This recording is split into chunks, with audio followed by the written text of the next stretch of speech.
but I have a great task, and I'll do it very briefly, because you already know someone who is introduced by the President of the United States doesn't need another introducer. So you know how superfluous I am in this. But I came here for a confession, so I'll make that confession. When I saw Hernando de Soto's name on the program, I was worried.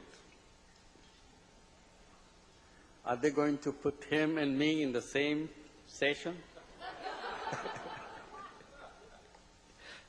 I'm so delighted now to introduce him because I don't have to speak. It's terrible if you have to speak in the same session that Hernando de Soto speaks. So that's the guy. And when one economist has to introduce another economist, you are in trouble choosing the language. So I'll not even try. He's a great buddy. He's a wonderful person to listen to. And the ideas that he comes up with, you never thought before. He creates wealth out of nothing. Suddenly you feel richer. At least I do. I don't know what he's going to speak tonight, but I tell you, I assure you, this would be something you'll remember for a long, long time. Now I introduce my buddy, Hernando de Soto.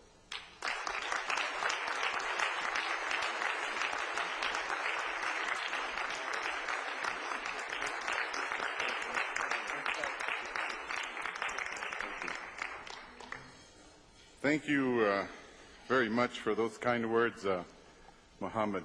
And let's not forget that we were both introduced by President Clinton. And we both know his many virtues, but there's undoubtedly one at which he excels, and he has this eye for talent that is incredible.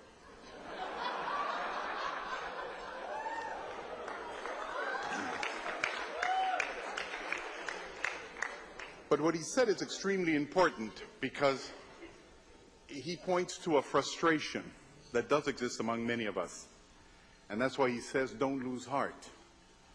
That frustration is the fact that, I don't want to put words in his mouth, but I suppose, you know, after the fall of the Berlin Wall, all of a sudden there was only one system in the world, and it was a system of a market economy, what people call liberal democracy, markets and democracy, whether it's a social democrat or the conservative version, or a social market economy, the Christian Democrat version.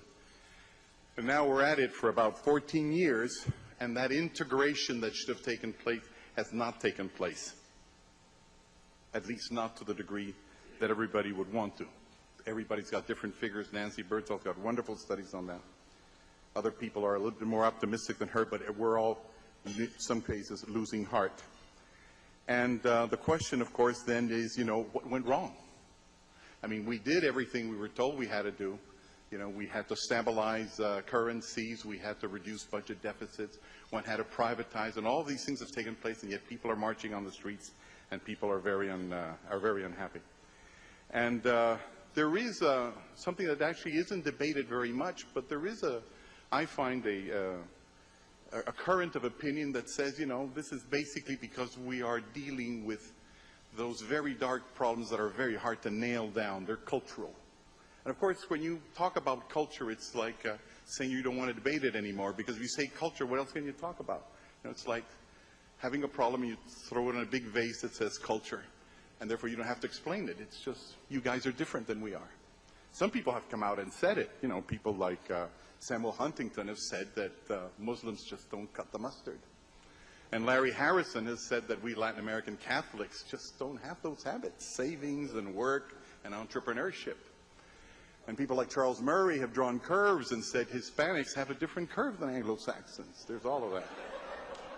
And so, you know, but that's not the worst. There's actually been a lot of people who focus on one of the issues, which is the issue of trust. You know, to work in a market economy and democracy, you've got to have some degree of trust for other people. And there's been a very famous statistical exercise that took place all over the world. It took, I think, 4 years to do. And it has to do on trust. It's a study on values. And they've done it all over the world and asked different people in different countries, you know, do you trust each other? And the Scandinavians are up there with about 60%. You Americans and the Japanese are scratching 50%. But then, when you start getting to Latin Americans, for example, we're in trouble. 8% of Brazilians say they trust each other. 5% of Peruvians say they trust each other. I'd hate to find out what the figures would be today in Argentina. And it's really, of course, really a crucial thing, because in a market economy, it's essentially what you're talking about. Since the days of Adam Smith and Marx, they said a market economy is about the division of labor inside the factory and between factories. And people have to specialize. But if you specialize, as Adam Smith said, to just make pins, you've got pins to sell, and against those pins, you've got to go buy out other things. And therefore, exchange is crucial. And what exchange is there possible if there effectively, there is no trust among people? So when I saw the statistics for Peru, 5%, and knowing that, you know, so many people in Peru don't trust me, I was really happy that I was going to come here, because at last I was going to come to a country where I had a good chance of being trusted. So I'm really glad to be here. And so when I came in to the United States, I came in through Miami. I went through migrations, and I saw the migrations officer, who said, please identify yourself. I said, I'm glad you asked me that question. I'm Hernando de Soto. My father comes from Arequipa. Actually, we've been there for about 350 years. My mother comes from Moquegua. They actually met early enough, and he said, just do me a favor, will you just show me your passport? So I took out my passport, and all of a sudden he started trusting me. Now he understood who I was. He had a standard legal document, and I all of a sudden understood that my identity wasn't within me. My identity was carried out in a document that is about me, and that document defined me. I myself am unidentifiable outside a standard system. And I thought, of course, of Bertrand Russell, who always said there's two types of knowledge: knowledge by acquaintance. That's, for example, my knowledge with Muhammad. And there's knowledge by description. And most of the knowledge you have in the world is by description. So that made sense to me. I then went briefly to the hotel I've been going to in Washington for the last 15 years, and everybody knows me there. A small lobby, very small hotel. And I came in and said, Mr. De Soto, so good to see you. I said, Herb, great. How's everything going? Fine. Tell me, Mr. De Soto, how will you be paying? And I said, promptly, as usual. I always pay promptly. And then he said, Mr. De Soto, could I see your credit card, please? And then I realized that after 15 years, this gringo really didn't trust me. He trusted my credit card. And I showed it to him, and all of a sudden, trust. There was a lot of trust among us. Now, that means, obviously, that between us and things, there are things which mediate, and these are documents. And capitalism and the market economy, which is what your governments, both Democratic and Republican, have been pushing in the world since the fall of the Berlin Wall and even before that, are essentially a system of representation. Passports, credit cards, everything moves on paper or blips in computers. That's why I brought, to make the point, an apple here with me. And I want to tell you that this is my apple. And I've got a lot of witnesses that it's my apple, and I can prove that it's my apple. But if we have a hard look at this apple, there's nothing on this apple that says this is Hernando's apple. As a matter of fact, a stolen apple looks exactly like a legitimate apple. There's nothing in this apple, even if we cut it open, that says, well, I can borrow it, I can pledge it, I can use it as collateral, I can use it as a reference point, I can mortgage it, I can move it from one side to the other. Nothing. Which, therefore, what that means is that when you move in the world of reality, there's a physical level at which you move. And then there's another world, that's the legal world, in which values move. And they're two very different worlds. But this world is only possible if you have the legal world. And the legal world is essentially the world of market economies. And if you don't have the paper and the property paper that defines who owns what and who relates to who in what way, the apple has no economic meaning. It's the law that gives it economic meaning. Now, the moment one understands this, then one understands that the significance of things, it really comes through our minds. And we can only capture what's in our minds, how we value things, through documents. So when you see your shares in General Motors going down, you don't quickly go out to look at the building to see if it's shrunk. What you look at are numbers, symbols, and representations. That tells you where the values are. Values aren't in things, they're in the air. Just like at this moment, I'm not the only person speaking in this room. There's also a polka, and there's a samba. All you have to do is take a man-made machine called a shortwave radio, and we'll catch that polka from Warsaw, and we will catch that samba from Rio. But we can't catch it directly. We have to interpret, because there are many things, as Kant said, that you can't see, but that do exist. And we always capture them through symbols, like music. We capture it through musical notes. You are understanding me now because I'm using symbols. I'm using letters and words and vowels and grammar. And that's why we can communicate. But that's a man-made creation. And it's the same thing with markets. Markets only work if you actually have the rule of law. So when you see somebody, for example, today selling in the Chicago Mercantile Exchange cattle, they don't do it like in the old films I used to see of John Wayne driving 10,000 head of cattle into Chicago. Somebody just comes with a piece of paper that says, I own all of this cattle, and by looking at those documents, you actually know much more about the cattle than if you looked at each cow in the eye. So the world of representations created by law informs you of transactions and gives you security in transactions and makes transactions possible and allows the market to work, because it's through this information that you actually are able to get value into things. I'll give you one brief little example. Some of the kids in my institute were entrusted at the moment that privatizations were in vogue in Peru to privatize the Peruvian telephone company, La Compañía Peruana de Teléfonos.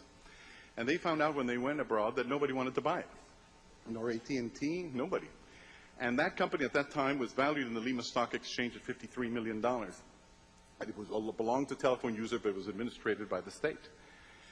And everybody simply said, I don't like the property document. I don't like the way you've defined things. I don't feel security. I don't like your reference to who settles disputes.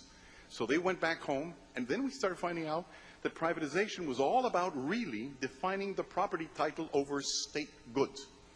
And it took us 3 hours to get 3 years to get a property title that the Brits and the Germans and the French and everybody would understand. And finally, when we were now inside a market economy law, in 1993, we went out and sold the Peruvian telephone company for $2 billion. It was originally worth 53, and it got sold for $2 billion, 37 times its original value. We didn't paint the company. We didn't repair the broken windows. We didn't fire the filthy doorman. We didn't mow the lawn. We didn't touch the apple. We just represented it in such a way that it became fungible. It became liquid. It's not money that's liquid. You see, we Latin Americans actually produce much more money than you do. We have these tremendous inflations. It's not the money. It's not the money. It's when property is liquid that you get liquidity. Money just gives the value to that property. So the question then becomes, if, in effect, what increases the value of things, because what happened to the Peruvian telephone companies, all of a sudden all these investors saw 100 things that you couldn't see when you looked at the Peruvian telephone company, because all you saw was grass, buildings, wires. All of a sudden they saw potential where you couldn't do it in the world of acquaintances, but you could do it in the world of description. It is obvious then that a capitalist system does not work, and a market economy will never work in developing countries in the former Soviet Union until the legal system is in place. And so the question then becomes, how many of us in the third world actually are governed by the legal system? And that's what my organization does. So the figures I'm going to give you, you're not going to find anywhere else, because that's what we do. We count them. We form groups of about 100 people per country when we're called in by a head of state. And I'd just like to share one of them with you, because I think there's no other way of bringing this across. We're talking about buildings. We're talking about companies that are on the records, and you know who owns it, and you know what their value is and how much has been invested, what their liability is, and who they employ. And so can we have the image, please? This is the result, for example, of Egypt, since the Middle East is very much in vogue. After 2 years of study with 100 Egyptians, it comes out that 92% of all the real estate in Egypt is held outside the law. Only 8% is in the law. So if you're a banker and you want to find out who you're actually loaning to, no way except for 8%. If you're looking for Osama bin Laden, he ain't home. In terms of business, 88% of all entrepreneurs are in the extra-legal sector. Somebody calls it the extra-legal economy, other people the shadow economy. The Russians call it the shadow economy. Other people the black economy. Some people call it the informal economy, but that's where they are. But here's the other part that's interesting. We actually go and count, house by house, how much these poor people own. And we have then found that in fact, the total amount of goods these poor people own that are outside the law, with their buildings, their chattel, their animals, and only at replacement value, and their vehicles, it's $245 billion. These are now accepted figures in Egypt, and I have the authorization, of course, of the Egyptian government to tell you about them, otherwise I wouldn't be showing them to you. Now, how much is $245 billion? Well, $245 billion is 55 times the value of all foreign direct investment in Egypt since the times of Napoleon until today, including the Suez Canal and the Aswan Dam. It's 50 times the value of all World Bank loans. It's 60 times all the value of all bilateral aid. You, the Brits, and the French, all put together. It is 35 times the size of the Cairo Stock Exchange. Now, when you go to Mexico, because we also work with President Fox and we finished the inventory, the poor that work outside the system actually are 78% of the population. Not 50, not 40, 78%. And of that 78%, they own 6 million enterprises, small enterprises, 11 million buildings, about something like 140 million hectares. And the total value is $315 billion. And how much is $315 billion? Well, it's 29 times the value of all foreign direct investment received in Mexico since the Austrians left. And it is in addition, worth 7 times the value of their known oil reserves. And today they're producing more oil than Iraq was just 2 years ago. So where's the value? So that's a very important piece of information, because what that tells us, which I think is crucial, especially if you're interested in helping the third world, and that's why I came here, I was told you were, and helping former Soviet Union countries, is they've got more money than you're ever going to give them. The problem is it isn't liquid. And the reason it isn't liquid is because it's not within the law. Don't forget, things move on paper, and there's no paper there. There's nothing that is a uniform rule of law. In other words, rule of law is a very nice word when politicians say it. But rule of law actually means that you are able to govern through representations what your economy is about.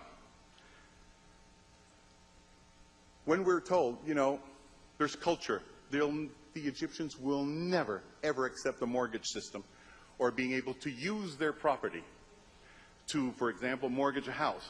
Well, we don't go around and tell them, well, you should, because look at what the United States has achieved, because that never convinces anybody.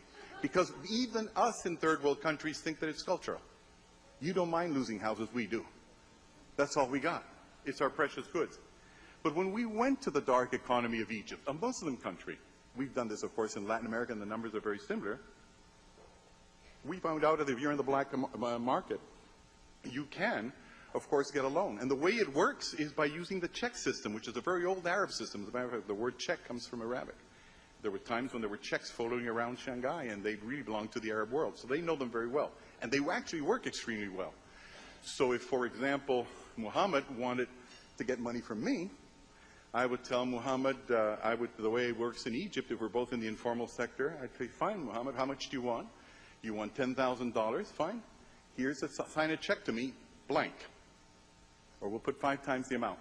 And if Muhammad doesn't pay, I fill in the amount, I take him to court, and I've got him in jail. Now, the question there is, and that's what the statistic that you are now going to see is, what happens? Well, of all the people who go, who actually are not able to pay in Egypt, in the extra-legal economy, 1.5% actually end up selling their house, as opposed to only 0.3% of Americans. 4.5% go to jail, and then they get convinced that it's not nice in jail and they have to sell their house anyhow, but they've had to do some jail. 20% of them lose their vehicles. 3% of them end up going 6 to 12 months to jail, and 6% of them go to 12 months to jail, and 15% have to move out of town. They're fugitives. In total, 50% of Egyptians actually lose freedom, human rights, or dignity because the market is already working in Egypt. You don't have to talk to them about a market. Walk down Cairo. Everybody wants to make a deal with you every 10 yards. There is already a market, but it's working under not the rule of law. In the States, where it's working under the rule of law, only 0.5% of Americans are there. So the way you have to convince anybody to move in a market economy is not keep telling them, look how well we've done it in the United States, or look how well we are doing it in Europe. The question is, you're already doing it, look how much better it could be under the rule of law. But that means getting involved in understanding how the law operates and how it does not operate in developing countries, and the amount of money from government organizations, whether it be American or European, dedicated to the study of how law doesn't work with poor people is nearly zilch. And yet that law is the one that would allow their already existing market economies to work.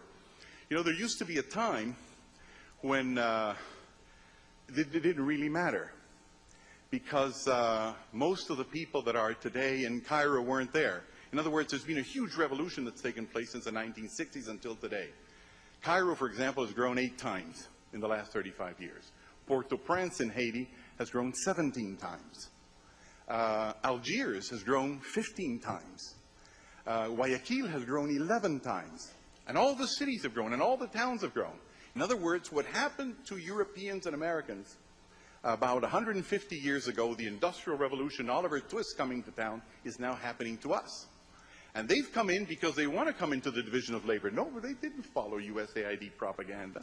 They just came. The time had come. We don't really know why, but the time has come. They're there.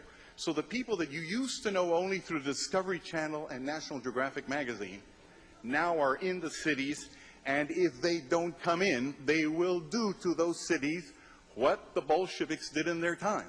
You know, we Latin Americans have tried 5 times to do all the Washington Consensus measures at the macroeconomic stabilization level since the Spaniards left. 5 times we did it.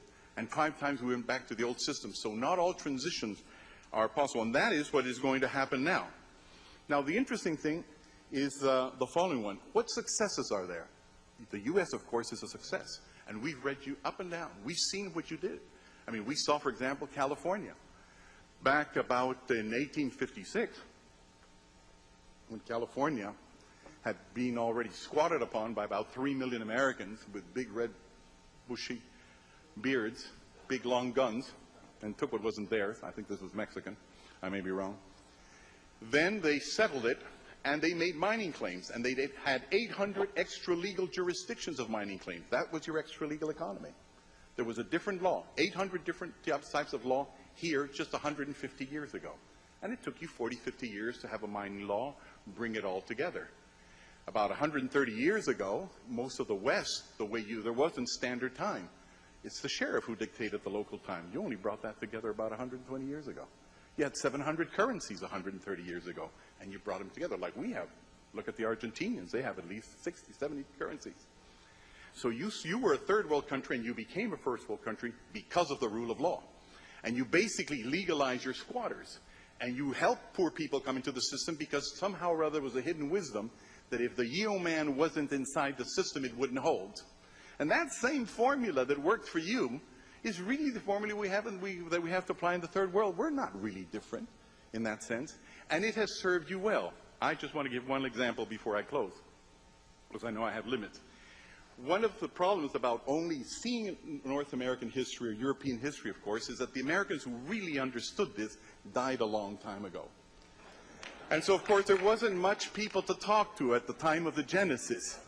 And let me tell you, reading about dead Americans, the live conversation isn't very lively. So we decided to find out who had done it recently. And under MacArthur in Japan, you actually did it. Let me explain what Japan was then. I come from a country, Peru, where we've had a president of Japanese descent called Fujimori for 10 years, from the year 1990 to the year 2000. Now, the Fujimoris were part of a wave of Japanese that came to the 2 countries in Latin America that received Asians, and very gladly, Peru and Brazil. And there was 1.5 million families, of which the Fujimoris were one. Now, the question, of course, is why did the Fujimoris come to Peru? And why didn't the De Sotos go to Japan? Why didn't the Lulas go to Japan? And the reply to that is because we were richer than Japan then. Our GNP per capita was 20% higher, and Brazil's was 40% higher. So why? Because it was a feudal country. So then, what happened in Japan is that because there was a military interest on the part of the United States to break the back of the feudal class, which had financed expansion because of peasant revolts, and because, of course, the fear of Mao Zedong, who was coming down from Manchuria, titling, also giving property to people in collectives. First stage. Second stage is taking place now, but getting people closer to their assets. The American reply, thought out from Honolulu already from 1942 under a man called Wolf Ladojinsky, was, let's give it to them. So we said, we've got to talk to the Japanese, and we got some European money, because in America they told us, what are Peruvians going to tell us about the Japan? But we found out something. We went and we located the 7 surviving octogenarians who had done the Japanese reforms. And once we talked to them, we found out that they'd done what everybody in the world had done. They had democratized assets, the basis on which you create capital. And then we said, when we finished our conversations, and now we knew we were definitely on the right road, that this went beyond culture, it went beyond ethnics, it went beyond historical periods, it works wherever it occurs. We said, where are the posters? I said, why? Because it's political. It's all about emancipating poor people. And so there's no television, so you must have had posters. Where are the posters? So finally, it took us another 6 months. We were able to get hundreds of posters. I want to share 2 with you. The one you've got now, Japan 1946. They found out that underneath the feudal systems, the Muhammad Yunuses and the Hernando de Sotos were always working their land, and they traded between each other. They bought from each other, they sold to each other, they loaned to each other. And the feudal lord didn't really care. All he wanted was the tax, and he wanted to collect the rent. So the real law was at the grassroots, the way it was in California in 1856. And so how do you find out what the law is? Well, you go to where the people who are managing the law, you go to what I call where the dogs are barking, at the front of each house.